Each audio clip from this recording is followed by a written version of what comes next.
Good afternoon, CFM. It's Coach Matt with our Tuesday workout. We're gonna do a benchmark called Chelsea. Let's start with a single 400 meters jog and then come back in for 2 rounds through some dynamic shoulder and hip work. So dynamic overhead swings just means I want you to spring out of either end of this position.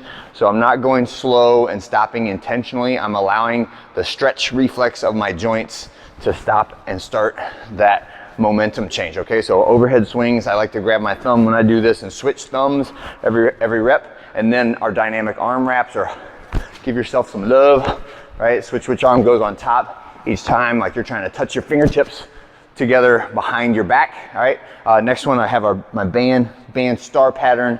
So shoulders or shoulder width grip on a light band and keeping the elbows straight. So I'm going flat, star, one direction, star the other direction. So I make like a little asterisk shape. That was 1, and then 2, and I'm doing that 8 reps in each of those directions, and then 4 reps on each leg of a warm-up Cossack squat. So really wide stance, feet pointed apart, and if I'm moving towards my left leg first, I'm trying to rotate to the right. Okay, so that sets my hips up to get a good deep position, nice stretch. The heel on the leg that is bent should stay on the ground. So make sure when you do this, you're not going up on the toe like that. That limits how much stretch you get in the hips and the groin.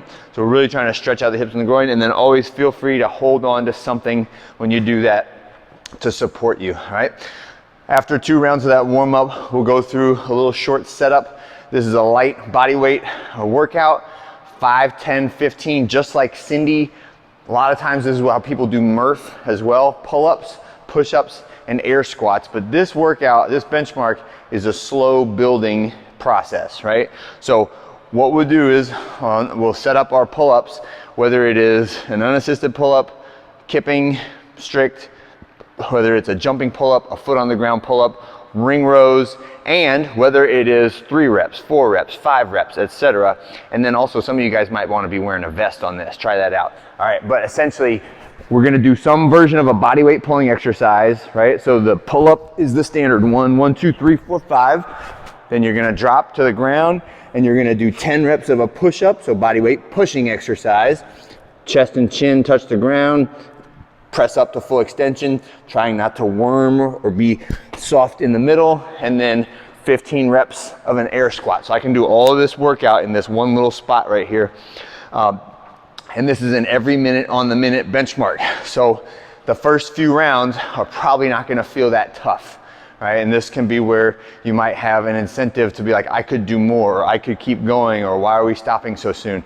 And this is one of those ones where you have to kind of trust the process, that by the time you get to minute 26, you are absolutely going to be suffering and you're going to be wishing for more rest, right? And so it's a fun workout because the goal is like hold on as long as you can, and if you get to 30 minutes, then you've passed, right? Essentially, that is the feel of this workout, as opposed to how fast can you do this or how many rounds can you get in this number of minutes. This is, can you hang on for the entire 30 minutes? So some of the variations that we'll do on this obviously are going to be movement resistance, right? I would like everything to feel light and quick, especially on the first few rounds, but by the time you get about halfway through, you should feel pretty heavy and it should be a challenge, right? So you alone need to make up your mind on when it is the appropriate time to scale. And the most important priority for today is to get through the full 30 minutes, even if you have to adjust the movements, right? So let's say I got through 23 minutes and I just started to fail on pull-ups and I can't even do a single pull-up anymore. I go right to my ring rows, or I switch to a jumping pull-up. But I don't want you to get 0 pull-ups. I don't want you to quit in the middle of it and say, that's it. Since I can't do this unassisted pull-up, I'm out and I'm done. I want you to keep training. I want you to keep moving through the workout, even if you have to switch the movement that you're doing. And the key word there is have to. Not want to, not would feel better if, not like comparing myself to someone else and therefore I am making a decision that's not the best thing for my body. And these are all of the like ego destruction things that we talk about in our intro series and in like just the general gym philosophy of, I want you to get the best training for you on every given day you come in here, and every single time it means sacrificing your ego, not comparing yourself to other people, and just trying hard, getting uncomfortable when you are doing these things, okay? That is what we're gonna push you to do. It is up to you. You're the adult. You are the one paying for the membership, and you're the one that essentially drives the bus on effort and on those decisions. But we, as the coaches, will guide you in that direction as best we can on every class, all right? So that's our workout for today. 30 minutes. See if you can get all the way through. If you want to try wearing a vest for a portion or all of it, that is a great idea too. Do your best not to take any minutes off, even if you have to adjust the numbers or the range of motion or the resistance, okay? All right, that's it for today. Have fun with Chelsea, and we'll see you guys tomorrow.